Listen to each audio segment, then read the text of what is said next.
Da da da ba da ba ba ba ba da da da da da da. Hi, this is Unco Enjoy. It's actually only James. Oh well. Anyway, here we're interviewing for Contour 2017, 8th of April. Not far at all. And today we've got Tamsin Paige. Could you tell us? Say hello. Hey. Hey. How you doing? Good, good, good. First easy question.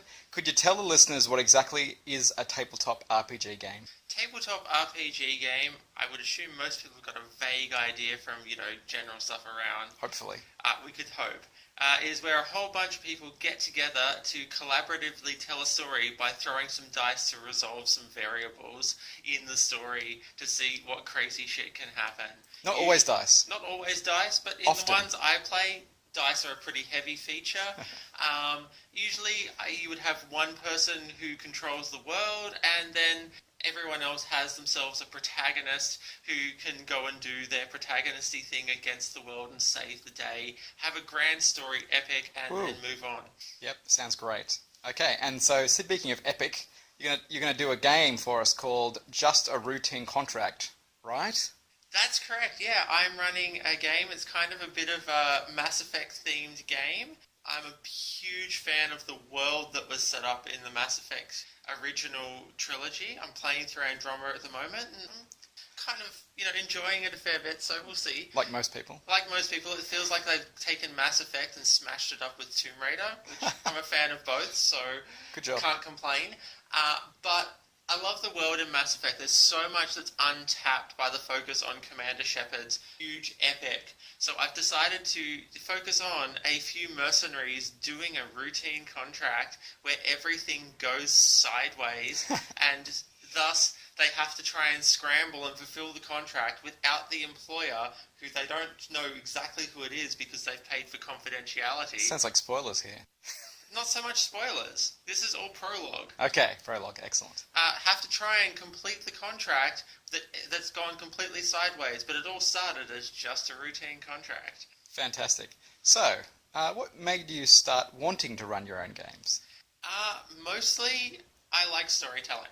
I really enjoy improvisational storytelling to the point. I'm not a planner. I will literally have world notes and all of the general antagonists, a vague idea about what's going on, but I like to improv it. I like to have an overarching goal and see what players do to try and get there, and then play along, throw in some complicants. I enjoy the improv of running games. So you don't know how the end's going to happen? I don't even know how the middle's going to happen. I know how it's going to start, That's good and too. I know what the goal is. And that's it. That's all I know. Everything else I'm making up on the fly in reaction to my players. Fantastic. I love that sort of stuff. That's what I do a lot, actually, yeah. So, speaking of what you like, what's your favourite role-playing genre? And why is that? I really like Cyberpunk. I love the, not so much sci-fi thing, but not getting into the sci-fi, but the cyberpunk, that dystopian future. And mostly because of the work I do. I work in counter-piracy ops, UN Security Council intervention into civil wars, all those sorts of really heavy things. And I look at the world and go, you know what? It makes a whole bunch more sense when we just admit that the corporations are running it and engaging in a whole bunch of screwing of everyone, and everyone's just trying to make ends meet in this fucked up society. When we're honest about that, the world makes more sense to me. Heaps more. So thus, the cyberpunk genre really hits home. I feel alive when I'm in the cyberpunk genre. It feels like this makes sense, this world actually makes sense, and we can do something with that, and we can tell some amazing stories. Okay, so pretty much you think that's the way it's going to happen. That's the way it is? I think that it's pretty much already basically that way, Almost and there. we're just not honest about it. Okay, I'm waiting for my implants straight to the brain. Well, that's the cyber side of the Isn't punk. Elon Musk working on that right now? Yeah, I think so. There's probably some awesome scientists out there working on this with no regards for the long-term impact on humanity, which is what we want. Exactly. Speaking of humanity, how important are gaming conventions to Canberra? I think it's a huge thing. My experience of tabletop gaming in Canberra is that, I end up playing games with the same people every time I play games, which is great. They're friends, we get along, we have some really fun games. Good. But at conventions, when I've played there, I play new games with new GMs or with new players. You get to try out a game that you've never played before because the group of people you're with don't know the system or whatever. And so you get to broaden the horizons of the gaming that you're doing, which for me, it's all about storytelling and community and relationships within that. And so that's key. It's crucial to then be able to broaden those horizons and, maybe join another group that you don't normally play with, or have some people join your group to expand it a bit. New perspectives. Growing. The whole point of Contour is to new perspectives, new stuff. Great, we're going really swiftly on here, actually. You can ask more questions. I can, but we've got one more. Ramble as much as you need to. For you, what can a player do that makes a better game? All right. It's tricky. Okay, no, for me, it's actually not that tricky. My pet peeve with players that really hurts because of how I run games, because I'm not write a novel and then run the players through it and make it all happen and plan it. I don't do well with reactionary players. I like my players to be proactively pursuing their character's agenda. Oh, yeah.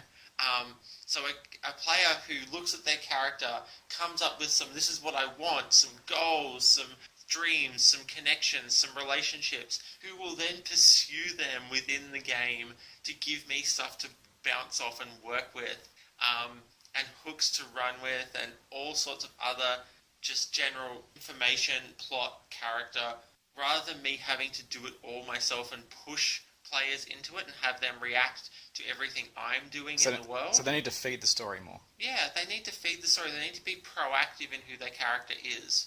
Proactive is the word I would use there, because I've come across way too many players, less so in Canberra, more in Adelaide, who were just super reactive. All they did was expect a story to be presented to them that they could react to. Yeah. There are certainly a fair amount of GMs who are writers and not game masters, I guess. Yeah, and I said I'm a writer professionally, but I'm not a writer in that sense for my games. That's a different genre. And I like to run games that are really sandboxy and open worldy, where we have all these things happening in the background and you have to choose what you're actually going to do. Yeah, I like that. And you can buy into these big plot points I've got going, or you can go, you know what, that looks really tedious. What we want to do is start a massive trading empire and undercut the entire republic. I'm like, all right, cool, have at, let's work with that. Not there's anything wrong with being not reactionary and enjoying the story, but that's certainly your preference and style. Certainly is mine, generally. It's not the sort of games I run. No. It's not that those games are wrong, but I don't run them, so I struggle with players who are looking for that sort of game because it's not what I do. It's good that you know your preferences, actually. Wow, it's only not even 9 minutes here. What do I do now? Another question. You got any questions for the audience, actually? Questions for the audience? Yeah. What sort of games do you want to see run? I mean, that's one. I'm running Mass Effect because I have a huge, love for the world that's been created there, and I've got lots of Mass Effect-ish stories to tell or set up and let other people tell. More to the point. That's right. I've got an XCOM. I've run an XCOM game in the past, which I'd love to revisit because nothing is more enjoyable than shooting motherfucking aliens in the face with a high-powered sniper rifle. Yeah, that's true. It's what I live for. I'm hoping for the day that, literally the aliens will just descend and I can go get my gun and go to town on some fucking awesome... Who knows when that happens? I'm sure a lot of people would absolutely do the same thing. Yeah, but one of the sort of, that's it, you can see that's the sort of games I gravitate to, that real dystopian future, that I'd like to know what sort of other games people would like to see my style of GMing run with, because... I've got a very, very particular style where I have a world with stuff going on in the background, but I leave everything up to the players about what they want to do with their characters. What sort of worlds do they want to see played with that style? So on that, do you think you'd ever write a setting or a system to meet your preferences? I've heavily tweaked Shadowrun 4 because I like the system of Shadowrun 4 in terms of the base system where, yes, character creation and character advancement is very math heavy and complicated, but actual gameplay, once you cut out the extraneous rules, is really, really simple. Throw a bunch of D6s. Throw a bunch of D6s and it will tell you if it works. That's right. So it keeps it really simple, but you have a lot more scope in terms of skills and everything like that than I found with, say, the World of Darkness. Throw a bunch of D10s and see if it works. Yep. So I've modded out all of those extraneous, unnecessary rules in Shadowrun, and I run with that. Have you tried looking at the further editions of Shadowrun? The reason I don't like 5th Ed Shadowrun is that it returns to a It returns to a priority system of character creation, and I like the freedom and flexibility of a freeform point buy. I like the fact that you can go, this is what I want as a character. This is the sort of character I want. How do I make that happen? Rather than trying to sandwich that one where you squeeze things together. Yep. This idea and notion you have for this protagonist into rigid rule sets of creation. Classes, sort of, or even just priority builds. Talent trees, yeah, things like that. Whereas the freedom of going, you know what, I want to play a troll, but I want that troll to be a super tech head who's, running around with drones everywhere and on the side does a bit of hacking. A freedom of the Shadowrun 4 point buy is that you can do all of that and you can make it your own, and you can also go at the end going, oh, hang on, I need to think about combat. I want to have a shotgun, and drop a few points in there, hook yourself up with a pimpin' shotgun, and go to town. You've got yourself your troll drone ring hacker who happens to carry a shotgun. Fantastic. I think we can finish up there. Beal and I haven't worked out an outro yet. Greg suggested things like, "Hi, I'm James Fellows, and this is a podcast for Contour."